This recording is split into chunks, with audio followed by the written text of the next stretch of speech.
My name is Gloria Humamil Mercado.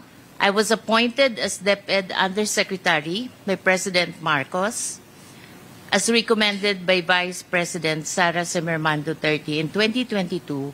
In February 2023, I was designated as the head of the procuring entity of DepEd.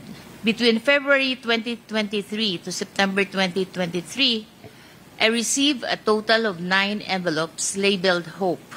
These envelopes were handed to me mostly by Assistant Secretary Sunshine Fajarda, which she says came directly from Vice President Duterte.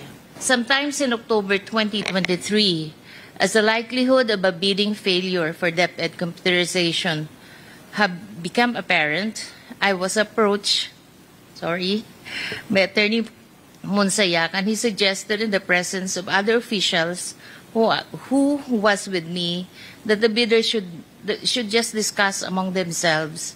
Mag-usap-usap na lang para hindi masayang yung pera ng 2023. I firmly asserted that the procurement must be implemented and conducted in strict adherence with the rules. Sometimes in the 3rd or 4th week of October, I was summoned by Zulaika Lopez, the Chief of Staff of the Vice President and Undersecretary of OBP. I was informed that I should tender my resignation effective that day. I refused to resign and I insisted on departing from service through voluntary retirement. The timing of my meeting with Ms. Zulaika struck me as more than coincidental. It gave me the impression that my candid responses was the real reason behind the push to relieve me of my office. It was as if I had become an unwelcome obstacle, despite simply doing my job as Hope and Undersecretary of Human Resources of DepEd. In connection dito sa 37,000, ilang 37,500,000 pong cheque ang napirmahan po ninyo? Habang Hope po kayo? Mr. Chair, I'm not very sure if it's 2 or 3. Okay. It should be around that. 2 or 3. So more or less, mga nasa 54 million. Ano po yung laman nitong siyam na envelope na to? It's 50,000 pesos. So 50,000 times 9. It's 450 po. And 450. they issued me a receipt for that 450. Sino po nag-issue ng receipt? Yung the one who it's an NGO that okay, I so yung pinag-donate po ninyo. Yes. Do you have that receipt? Yes, sir. Thank Yes, you. sir. Can we have a Mr. copy Chair. of the receipt, yes, ma'am? Mr. Chair. Thank you po. Tama po bang sabihin, ma'am, na yun pong regular monthly envelope which you later on found out contains 50,000 per envelope ay nag-umpisa lamang nung kayo na-appoint as head of procuring entity? As far I'm still keeping those envelopes, so I would like to say yes. And what do you think is the reason kung bakit yung envelope nag-start lang during your appointment as Hope?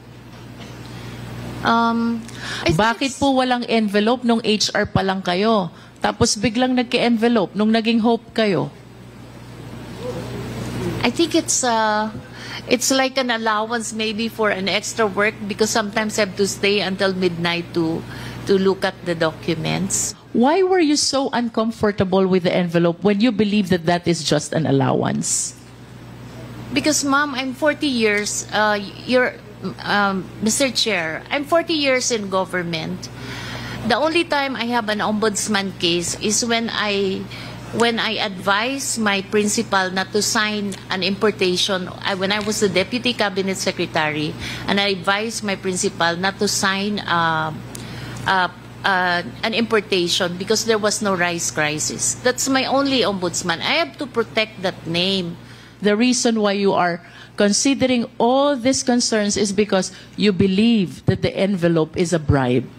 Do you agree? Yes or no, ma'am? It's kind of harsh word to use, bribe, because if or should I say, it is a means to influence your decision being the Hope?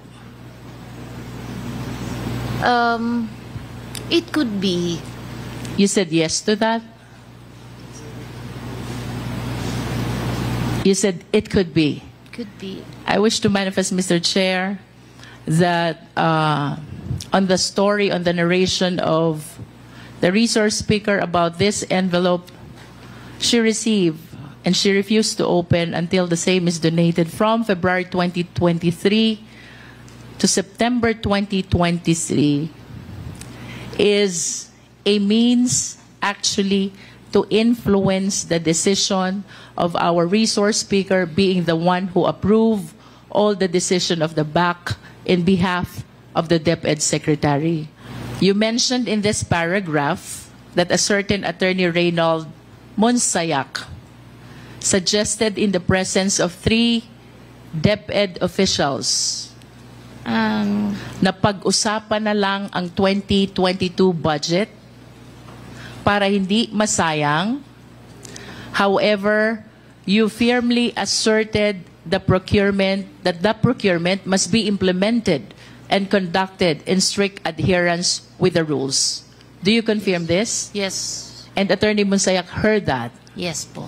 And after this incident, ma'am, what happened? Parang a day, mga afternoon, I got a text. When I got the text, it was a familiar text because these were the same texts that is sent to those who are asked to leave as well. So when I arrived at the OBP's office in Mandaluyong, sinabi na there's this issue of a teacher that is in my office and some other issues. So kinat ko na lang si Yusek Sulaika, sabi ko, in my 40 years in government, I knew that I work on trust. So if the principal doesn't trust me anymore, then you don't have to find reason for me to go. So I'm ready to resign, to retire. For the record, ma'am, did you resign or did you retire? I'm being asked to resign. I did not. I retired. I You applied retired. for retirement. So when did you retire?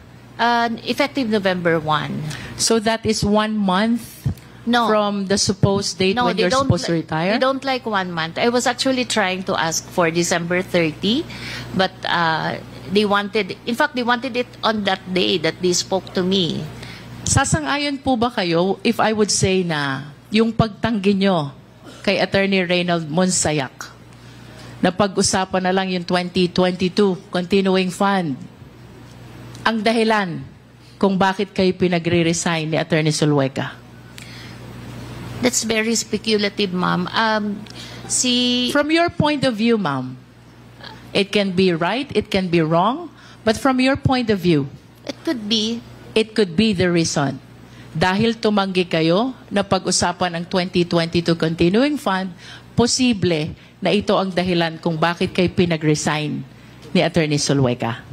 Dapat siguro kung mag-akusa siya ng ganyan, dapat may papel siya. Tulad ng ako, pag inaakusahan ako, pag sumasagot ako, binibigay ko yung papel.